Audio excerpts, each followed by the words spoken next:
Hey gang, what is up? Hope your world is good. This is a continuation of mistakes, part 4. It's definitely part of being human and certainly a huge aspect in woodworking. Let me show you how I screw up and then make some simple repairs. So in these photos that have been rolling by, this walnut component had a couple of tear outs or chip outs, and I simply used a sharp chisel to create those pockets or cavities. Creating clean, flat mating surfaces is all it takes. Add some glue and tape, and these came out so well, I've completely forgot about them, so I don't have any finished photos. So I'm working on this little box, and this is all just dry assembled. Working on the lid, and I had put magnets in this top edge there and there, right? And then this is a section of marquetry, only 1/16 of an inch thick. You can kind of see it sticking out there. And I glued it to this piece, and before I glued it on, I had counterbored some little cavities for some more magnets that went in there, and those will correspond to these here. And then I planned on putting some of this, like a border, all the way around it. Well, the placement of the magnets seems correct. There's one there, and there's one there. However, you can see how that one is offset from that one. Anyway, it's not going to work because the lid would be offset. You can see it would be offset that much. Can't have it, right? So, got to figure out how to fix this. Hopefully I can reuse this piece. I'm going to try bandsawing this piece off. And the magnets are recessed, so I shouldn't hit those with this bandsaw blade because they're closer to this bottom surface. But yeah, oh man. I've shown this probably several times. This is my bandsaw setup jig. So the left edge of this jig and the left side of the bandsaw blade, including the teeth, are in direct alignment. So by clamping the jig in place, I can move my fence up toward the blade. I can use drill bits or whatever for spacers, and I know I'm going to create that exact amount of cut. In this case, I want to cut 1/16 of an inch, so I have 1/16 inch drill bits. Be super careful when working with magnets that are already embedded in a piece of wood when you're cutting at a table saw or a bandsaw. These magnets were far enough from the blade, didn't have a lot of attraction, so I went ahead and made the cut. All right, so after the magnets were cut away, I had grabbed a new piece, and I was able to add some pockets using a DF 500 cutter. Always solutions, I can slip the magnets in from the edge. Then I cut the lid to size, added the border, and bam! That's how you do it. All right, so here's a completed repair. Magnets are in the right position. I love when I can hide magnets and they're completely invisible. Strong enough to pick up the entire box, right? So I had made this sticker box for this IWF show that I did. It was a total afterthought, but I was able to add a magnetic ramp, and now I can grab these stickers like a blackjack dealer.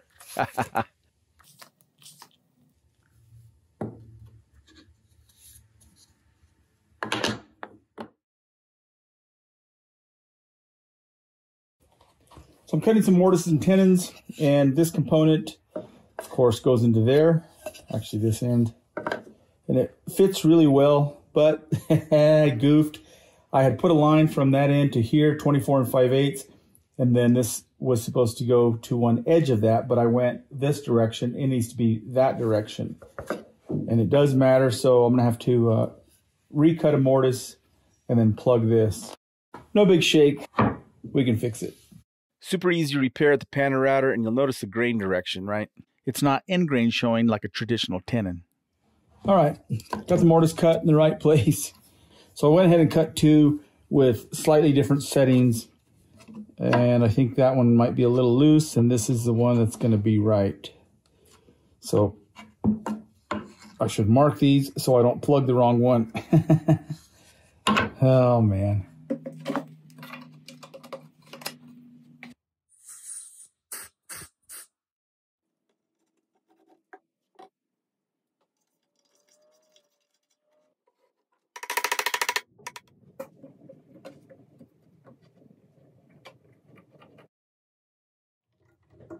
has been setting up a few hours. Let's see how we did.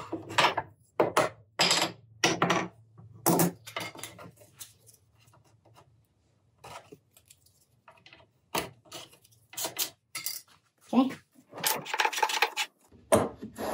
I usually keep this older block plane Stanley with a heavier cut.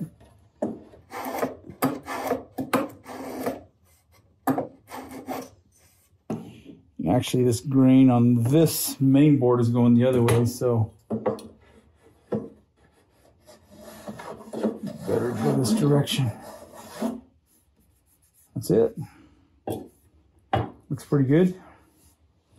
Maybe one more. I get asked about hand planes or scrapers and sanding all the time, and where each one, has its place. Well, in my view, if I can't hand plane all the surfaces, then I'm going to sand all the surfaces, because usually you can sand all the surfaces. In this situation, there's areas that have been assembled and I can't get a hand plane in those areas. So I'm going to sand everything. It's quick, easy, and the finish comes out consistent. Although the grain doesn't match and it's not that great of a fit, I mean, I knew it wasn't, but completely does not matter, will never be seen.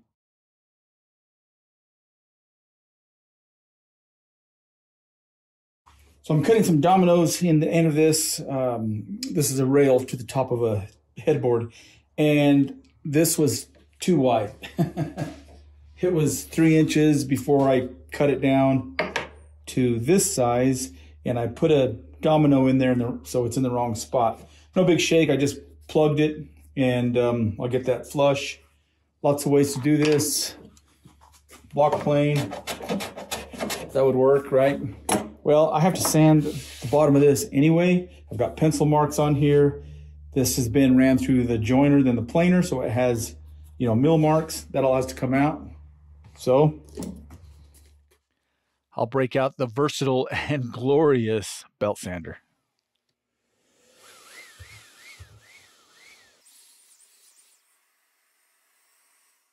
you can still see a few pencil marks. So I know I'm sanding flat because they're consistent, they're not sanded, it's not sanded on one side. This is just about flush now. Then I switch to my final grit size of 180. Smooth. That domino is flush, pencil lines are gone. Perfecto. Let's cut some new mortises.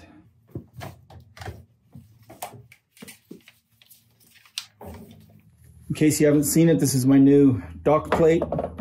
This is actually a prototype. And with this, I've got this window. I've got these reference marks here and here, and of course on the end. And then it'll have my logo engraved here in the middle. So hopefully by the time you see this video, these are available. Cut CNC, so they're gonna be super accurate.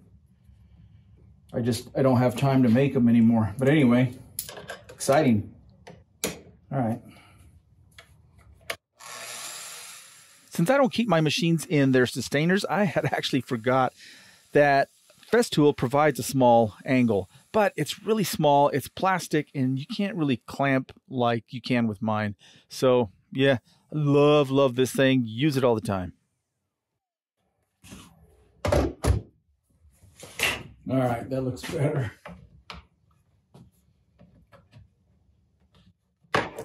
Sometimes when I have twin mortise and tenons like these, I like leaving one longer.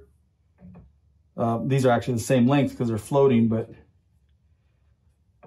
leave one longer and it makes it easier to stab that. Boom, beautiful.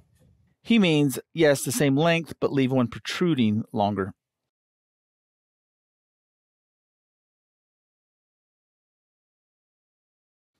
Fixing mistakes can be an essential part of woodworking because oftentimes, yes, you could remake a component, but a lot of times your grain, everything is matched up, or the process to remake that component is quite involved with setup and accuracy. So, most times it's just quicker and easier and better to fix those mistakes.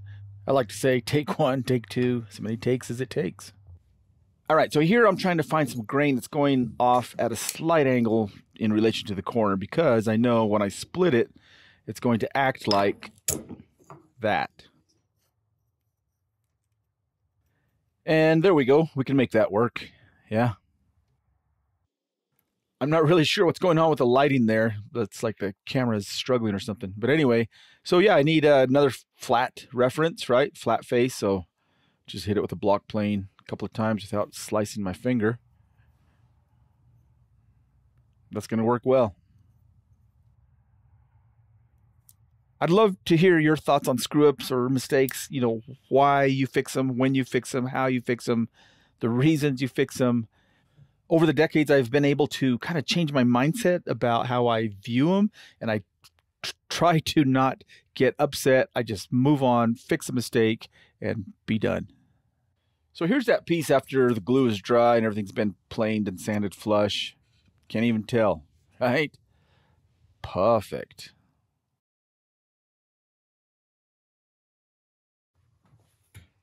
So what I've got here are some grooves and some mortises for some components. And I'm not going to use this one like this, so I need to plug that.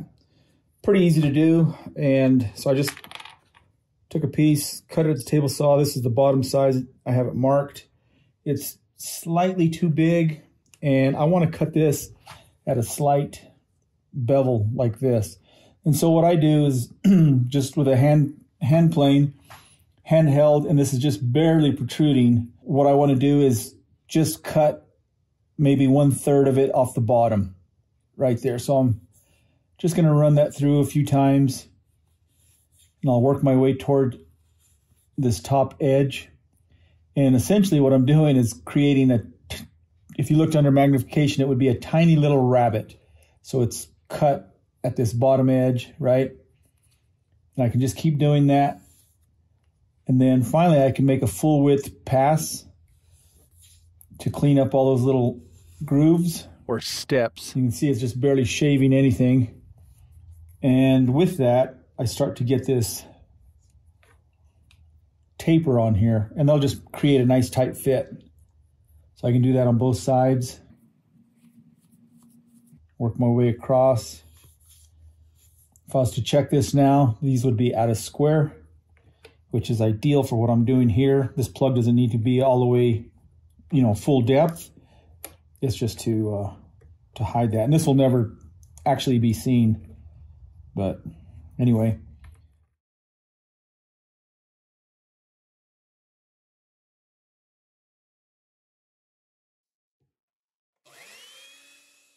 Oops, my hand is in the way, but I wanted to show you a couple things. A, I'm using a little hook so I can have control over this tiny piece. And you see those two little, actually probably 3 layers of tape? I do that so I can continue to add that bevel around the ends of this little plug. Then with a sanding block, I believe this is 180, I can just smooth everything out. That's such a simple and easy process. This is the first one I made, and it probably would fit pretty well, but I decided to go ahead and make another one and match this little bit of grain here. I'm just going to add some glue and pound that thing in. A lot of work for not being seen. I love this stuff. I also view it as practice. It came out great. I didn't get a shot of it, but check out that grain match.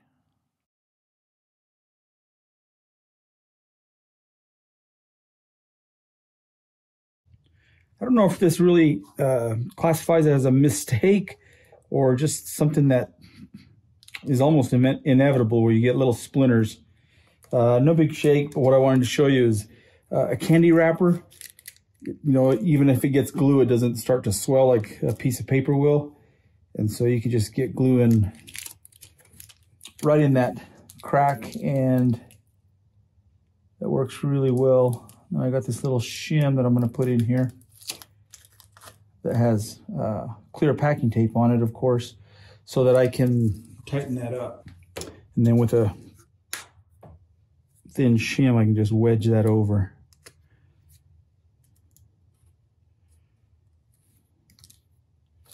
Ah. There we go, that's a little better. Right, and then I need to clamp it this way. I have a bunch of offcuts of plastic, polypropylene, polyethylene, polystyrene, HDPE. All of those are awesome, fantastic, and the no glue that I've ever found, not even epoxy, will bond to them. It'll stick, but it won't bond. That should work. 2 hours later.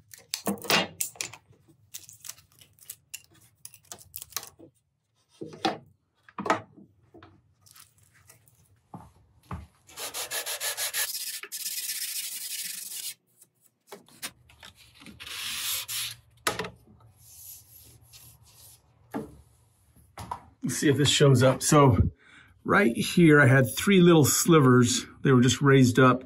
I think probably what happened when I was testing one of these panels, maybe when I pulled it out, it pulled the wood up a little bit and created these little slivers. I glued them back down just now, and then I'm going to clamp them. So I thought about putting a clamp here, but that's pretty risky. There's maybe a 1/4 inch there. If the clamp slips off, it could jack this up. So I thought something like this might work better. There's a little spacer and shim. Maybe shim it here better.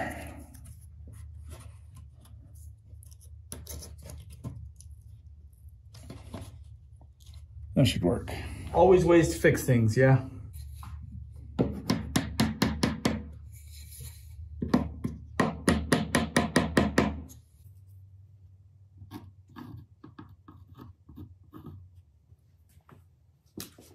Hey, good morning. Let's see how we did.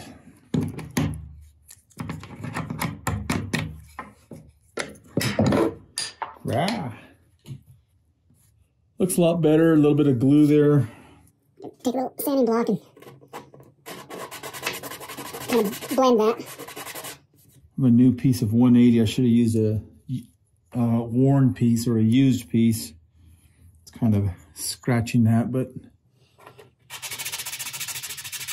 Should be fine.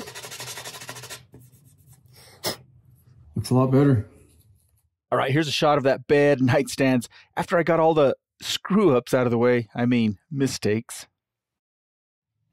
So you may recognize some of the areas where I goofed, and here, this little piece is actually a key. It's held in place with magnets.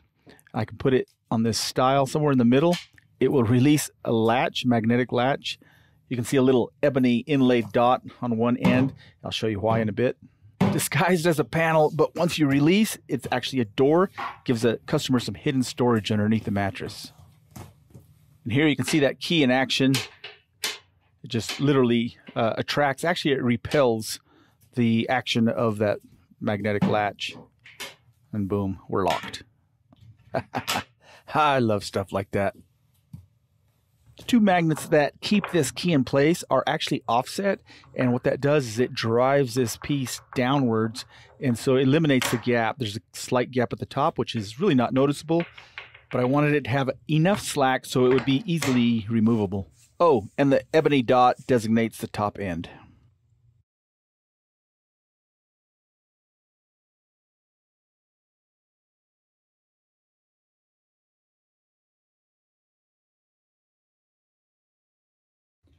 All right, so I'm working on this knife block. I mean, chisel block, kind of like a knife block, right? Just has magnets on the back.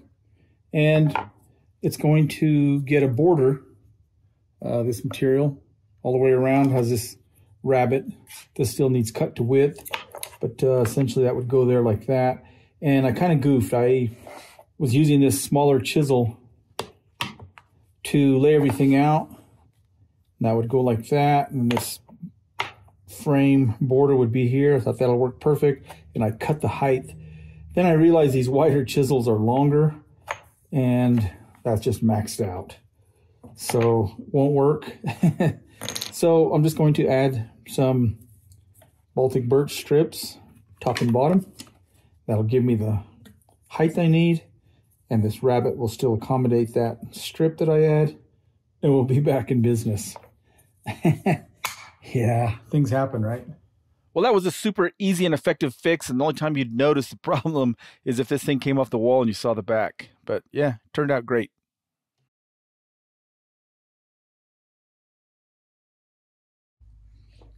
All right, so I'm working on this panther router cart, and I goofed. So this is the idea. Let me see, does that show up?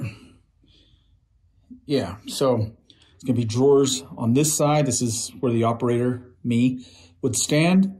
And then I wanted to put this, it's gonna be like a drawer, but more like a platform. And that would be on full extension guides. And it would come out to the right of the cart, right of the panther router. And then I can put some sort of a box, incorporate some sort of a box. And then I can make that box level with the platform or table on the panther router for when you're doing long pieces. And I plan on using these full extension drawer guides that I had. Let me move the camera angle, show you what I'm talking about. So I had a set of these full extension drawer guides. These things are monsters. They're 30 inches long, full extension. They're kind of crazy. And I thought I could just use this without this top clip, because it has this clip. This is designed to go on the drawer. I couldn't find this. So I thought, well, I can just probably drill holes in this to attach to the cabinet and to this platform that I'm going to make. Well, it didn't work very well. I did kind of a mock-up. It really needs this other piece. Then I did a little bit better digging, and I found the piece. And so this is the design, or this is the idea behind it. Say this is your drawer box side. It takes that clip. This would be the left side of the cabinet. This rectangular hole engages with a little tab on the drawer guide. I don't know if you can see that right there. And then it just drops in place. So that works. However, let's go back to this. When I first made this, I didn't allow enough for that extra clip. You know, this drawer guide would be here. Wasn't enough room for that clip. So no big shake. What I'm going to do is elevate, raise this a little bit to allow for the drawer guide. And then I can just put like a decorative detail on the outside. So this little bit will just be part of the overhang, decorative, and then the countertop will sit over that with even more overhang. So yeah, always solutions, right? All right, so there's those spacers glued, pinned, and clamped in place. And here's the panther router cart. I'll have a full video on that coming soon. And here's a shot of that spacer from underneath the countertop. Totally inconspicuous, fantastic solution. Here's something similar to what I mentioned before. This piece of plywood is not expensive, but all the processes to get to this point add up. Here I have a component for one of the domino docks, and this piece on the right side has a groove on the wrong side. I just figured this should be a fairly simple fix. I'll just cut a piece of plywood to fit in that groove, sand it, maybe even slightly angled as before. We can round the end and fit that dude in place. That groove is kind of important. It's 5/32 wide, and it engages with a little nub on the bottom of the handle of the DF500 and locks everything in place. And I'm kind of curious as to whether or not anybody watching this video actually received this domino dock cradle. Anyway, yeah, always solutions. I'm working on a large batch of docks, and anyway, this one I goofed. I don't really know how I did that. I must have hit that with a scoring blade, or I really don't know how I did that. Anyway, I ended up gluing this on before I noticed it, or else I would have just used a different back. But if I try to take this off now, it'll destroy the back. It might mess up the sides. This is a pretty easy fix. I think I can fix it fairly easy. Let me show you how I'm going to do that.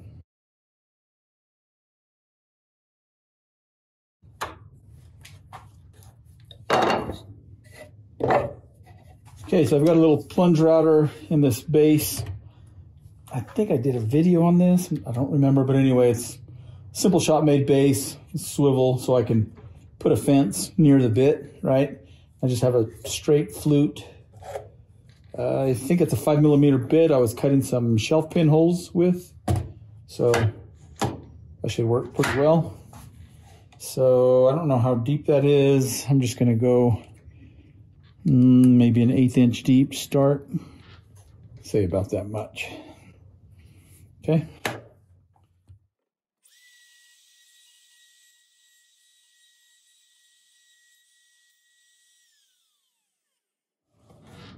Just got this little oval groove and we'll just cut a piece to fit in there.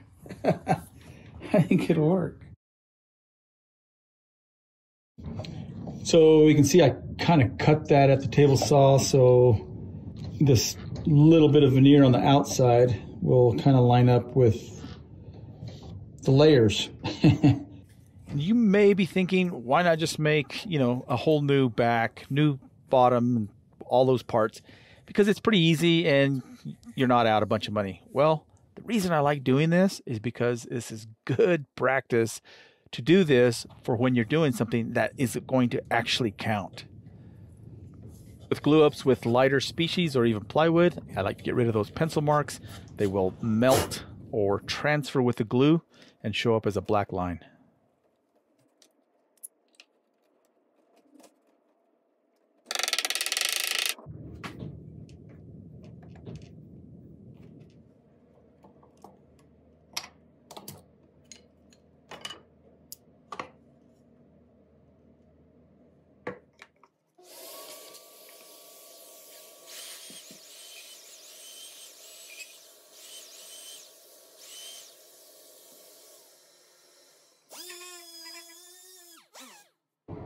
So there it is. It's a slight miscolor, but no worse looking than one of those footballs in plywood, right? And structurally won't hurt anything. So all in all, including filming, took about 18 minutes to do the repair. I would have had to sand it anyway. And so totally worth it.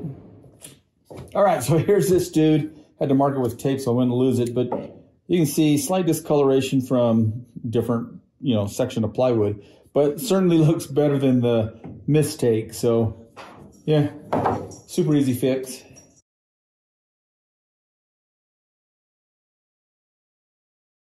All right, this feels awesome. I just finished another batch of docks for the Festool Domino, and I'm looking at them. Everything looks great, but I did notice that one of them is missing this groove in the front. Not really sure how I missed that. This little 5/32 wide groove, it corresponds with this nub on the bottom of the handle of the DF500, in addition to this radius part of the handle, which coincides with this 3/8 round over. This really locks it in place. Once that goes in, just like that. Somehow I missed this one, but should be a fairly straightforward fix. Let's check it out.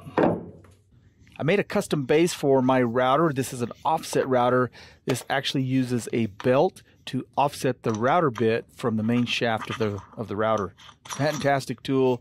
If you need one, they're awesome for repairs.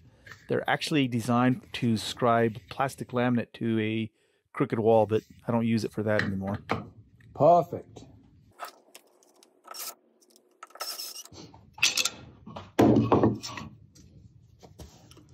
Simple jig, right? And it's tapered, so it's going to hold it in place. I actually notched it too high, but for what it is, it won't matter at all.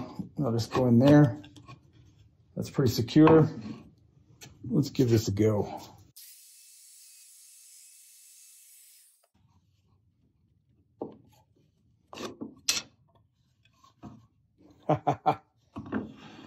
Not bad.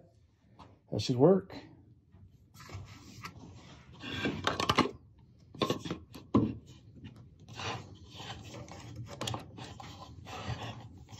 Very secure.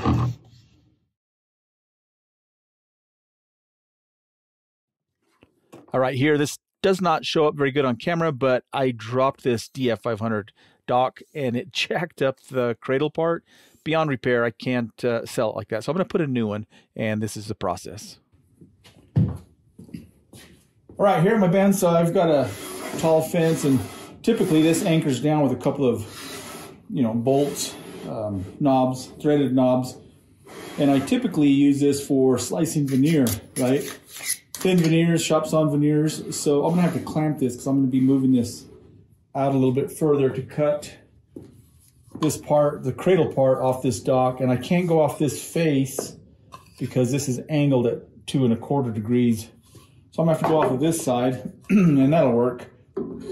So I don't always end up with the same amount of parts when I cut parts for the docks. And so I did have some extra bottoms, what I call bottoms. So I can space this away that distance.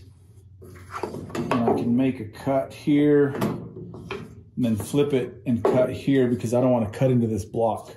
So I wanted to show you this cool little jig. It's my bandsaw setup jig, 0 inches left of blade. So let me clamp this in place.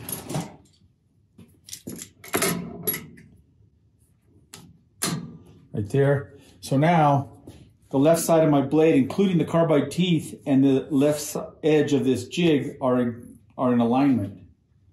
Let me grab. See that? So typically when I'm using this for cutting veneers, I'll put a couple of drill bits that are the same thickness, 5/64, 1/8 inch, 3 millimeters, whatever you want to put here. I'll bring the fence up to it and I'm going to be able to cut that size exact. I can use that same principle here. So 2 of those, 2 more. And I want to give it a little bit of slack, so I'll just use a piece of Formica in here. You can bring this right up to it. Boom, that easy. I keep this guy underneath here.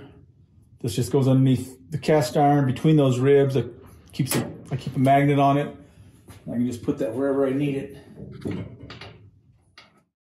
And now that should hold me away from the blade about a 32nd of an inch. Something like that.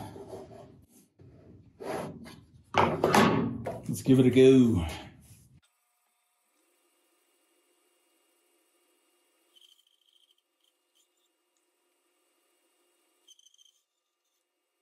Now that we've cut that, it reduces its strength, right? And I can just remove that with a chisel.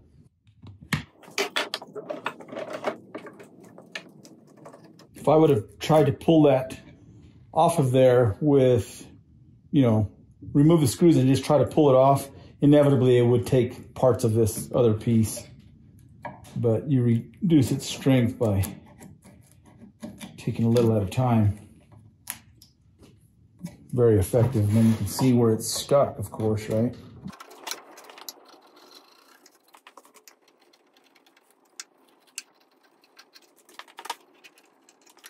Yeah, man, that worked well.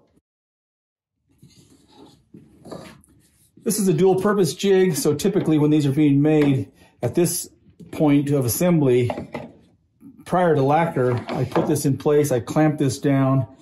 These dudes slip in place with these little pegs. And what it does is it shims over about a 1/16 of an inch, the thickness of this material. That way I can put 1/2 inch tape, which is slightly narrower than the thickness of this material, which is 15 millimeters, I believe. And it centers that raw area. So I can put tape there, lacquer, and then remove the tape, and I have a good surface for gluing. And then I can remove those.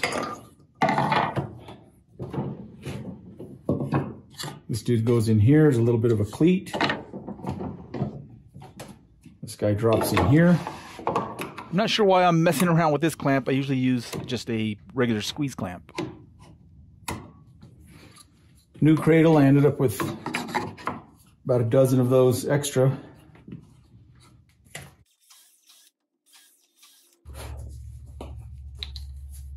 Pre-drill. I often wonder if it does any good to add glue in the holes. I don't know if you've ever noticed, but woodworking glue adheres really well to steel. Anyway, that goes in place. Testament to everything fitting quality with the jigs I make, because you know, whether I make 1 or 100 of these, they always fit the jig. And just add some screws.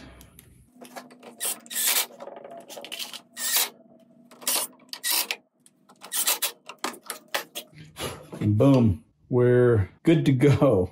And once again, just like that, we are out of time. Thank you so much for watching. Remember to click, like, subscribe, learn.